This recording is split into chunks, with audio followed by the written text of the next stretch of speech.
Joining me in the room this afternoon, I have 2-1 Pro MMA fighter Billy Goff, who will be fighting this Saturday night, Cage Titans Combat Night 2.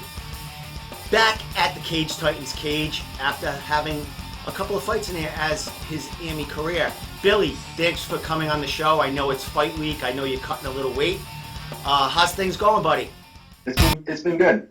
Just been training every day, working and just grinding to get back in the cage. So it's been it's been a longer break than I normally have, but it's not bad. But I'm excited to go and fight again. Excellent.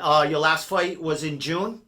Yes, June 1st. And you challenged it was actually your third fight as a pro, and you were already challenging the reality fighting welterweight champ Cameron Lushinoff for his title, man. How did that shot come about so early in your career? Well, so I had done pretty well as an amateur and as a pro fighting for reality, and I had exciting fights, so it was a good draw, and I was doing well, and he was someone who was also doing well, and I was one of the names they offered for it, and it was a good fight. So it was a fabulous fight. I mean, you lost in unanimous decision, but that fight was entertaining as hell. 5 rounds of a really, really, really great fight, man. How did you feel in there going against Cameron, who I think he's got 4 wins for Bellator? I mean, the dude is just a machine. How did you feel about going against somebody at that caliber, and how did you feel about your performance in there? I definitely knew that he was going to be. He has a lot more experience than I do.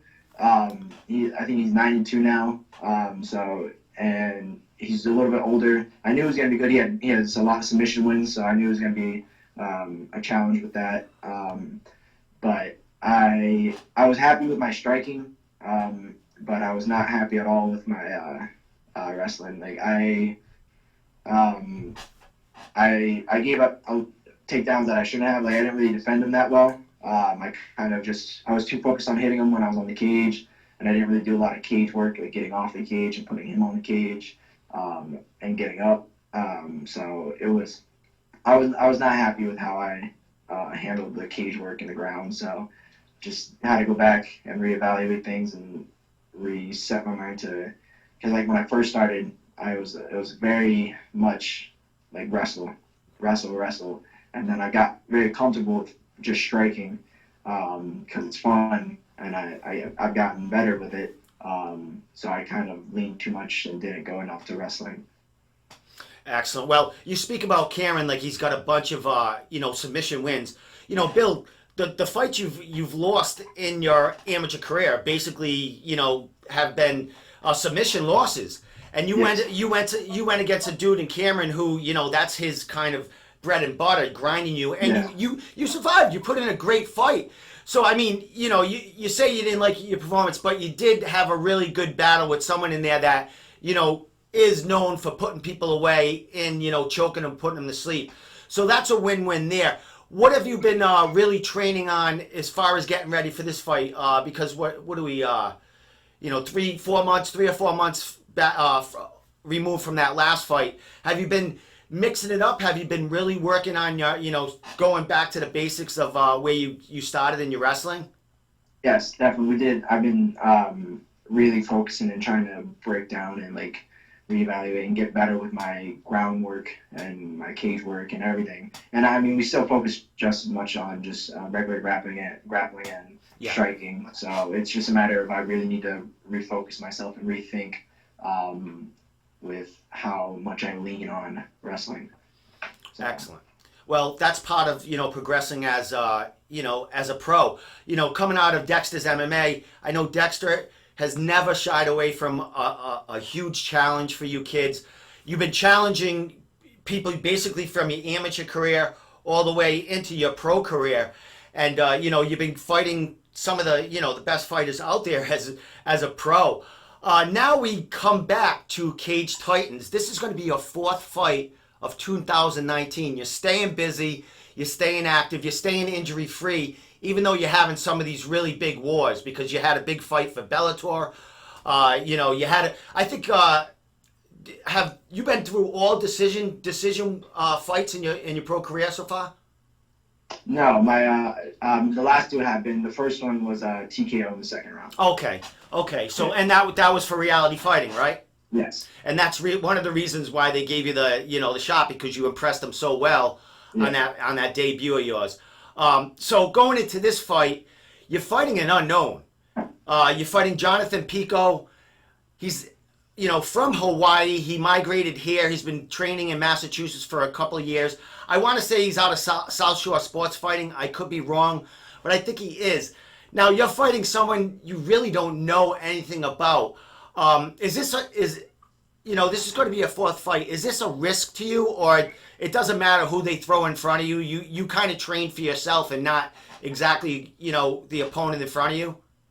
So I mean, the more time you have and the bigger the fight, you have to consider more of a plan and like things people do, and like holes, because the higher you get on the level, the less mistakes are made. And this, I couldn't find anything on him that much. Yeah. So it's very unknown. Like, I don't even know how tall he is. So it's a matter of just do everything to be ready for my game plan and go in there and execute it, no matter what he throws at me. Because I've thought about everything that could happen in every round, and no matter what happens, I'm not going to be surprised if he comes out, because I know I believe from his record, he's a good striker. Yeah. So I saw one fight. I saw his one pro fight, so he's had some time off. But I mean, he's from Hawaii, and most people from Hawaii are pretty tough. So I'm not going to expect some pushover. I'm not expecting it to be an easy fight by any means. No, you never can. You never can overlook your opponent. This is your fourth fight, like you said. You learn things as you go, and you're learning to take every fight more serious than the last. As far as getting ready for this, have you added anything into your training regimen? Nutrition, strength, and conditioning. Have you added anything you haven't had in your past training camps? I would lift on my own. Like, I would just kind of lift and do what I thought was right, and based off of things I've learned. But now I've been working with a coach on lifting and like a program and loading and deloading.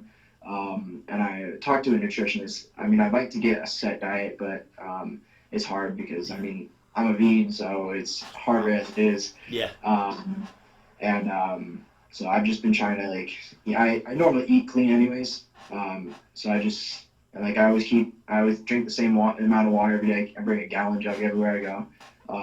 So I've just been, some of it's new. I mean, there's always new things, new techniques here and there, and holes that you see in the fighting. Like in my last one, I didn't really try to stand up at all. So that's been a huge push for this camp. Just get up, stand up, just try to stand up over and over again. Can't sit down there. So I think because when I came in, I was a very much wrestler, and I wasn't super comfortable with jiu-jitsu. And as I got more comfortable, I was more willing to stay on the ground and get up. So I've been trying to refocus that and get better at that. Well, Billy, seeing, some of your past fights, a lot of them have been, striking wars. I mean, you like to mix it up. You like to stay in the pocket, and you like to bang in there. Speaking of, Jonathan Pico, he was undefeated in his amateur career. I think he had all finishes in his 3 or 4 amateur fights. And as you said, they were all, I think, TKOs or ground and pound. So I don't see him trying to really take you down unless, you're winning the striking war, and, he really has no other choice but to, try to duck in and take you down. But, going through your last fight with Cameron and, working through this training camp to not make the same mistakes you made with Cameron, you're going to be a difficult fight for this kid coming back from a layoff and, actually having his first fight for, in the USA, not the USA, in, this side of, the United States. And Cage Titans is going to kind of be your home. How you feel about fighting somebody in, Cage Titans that you're not the outsider going in? Because you are from Connecticut. I think every time you've gone to Cage Titans, the dudes in there have been kind of close to that promotion, so it's kind of been more, I think, their home crowd. Yeah, kind of like when I fight at reality. But it's I think it'll feel the same because usually when I go to Cage Titans, not many people will go because it's so far away from Groton. Yeah. So it's no matter. I mean, I'll fight if nobody's there. Yeah. So it's all the same to me. Now, did you reach out to Mike Polvera? Did he reach out to you guys to get on this card? We were talking about getting on the 24th one, but we couldn't really get one. Yeah. Because it was a little sooner when we had reached out and because we heard about it. But then he had said something about this one, so we got on this one. So this is pretty cool. This is a mix of Muay Thai and MMA. They got the grappling during the day, but you got some training partners that are in and out of the Muay Thai ring. Any of your training partners fighting on this card as far as in the Muay Thai? Nope, I'm the only one fighting. You're the only one fighting, but they will be. Yeah. They have. I know you got some fighters ready that are going to be fighting in Muay Thai in the next month or two. So that must be fun being able to train with them. They're getting ready for just a whole stand-up game. So they've been helping you get back to your roots of of wanting to stand and bang. Yeah, definitely. My teammate Austin, he's doing a 4-man tournament for I think it's No Boundary. Yep. Muay Thai fights. So he's been training for that. It's coming up soon. So after this, it's right back to that one. So Getting him ready for that. Yeah, I think that card's in October. So right after this fight, you're right back in there and mixing it up again.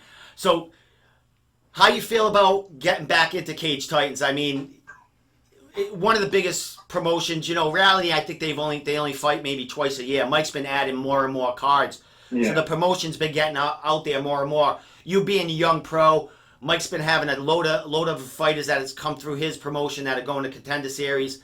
Some, contracted to the UFC now. How you feel about getting back in that cage and, getting on Flow Combat and all that good stuff? I mean, I love it. The more exposure, the better. But I mean, because I fought for Bellator and just that kind of experience, I've wrestled since I was a kid, so wrestling in front of a bunch of people has gotten me used to not competing in front of people. So the crowd doesn't really make me nervous, and neither does the exposure. But it definitely, I enjoy it, especially with the exposure, because the more people who see it, the more likely I'm gonna get asked for better fights and better steps in the future. So yeah, and there's one thing about your fights, Bill. I mean, they're always entertaining. You don't. I want to say you really never shoot. You're up there till, they shoot on you, and then you just take, you implement your game on the ground then. But I never really see you shoot in. So this is going to be a very interesting fight here. Billy, what is your, this is going to be a fourth fight of 2019. What's your projection? How busy you looking to stay? And, where do you see yourself in the middle of 2019? I mean, 2020.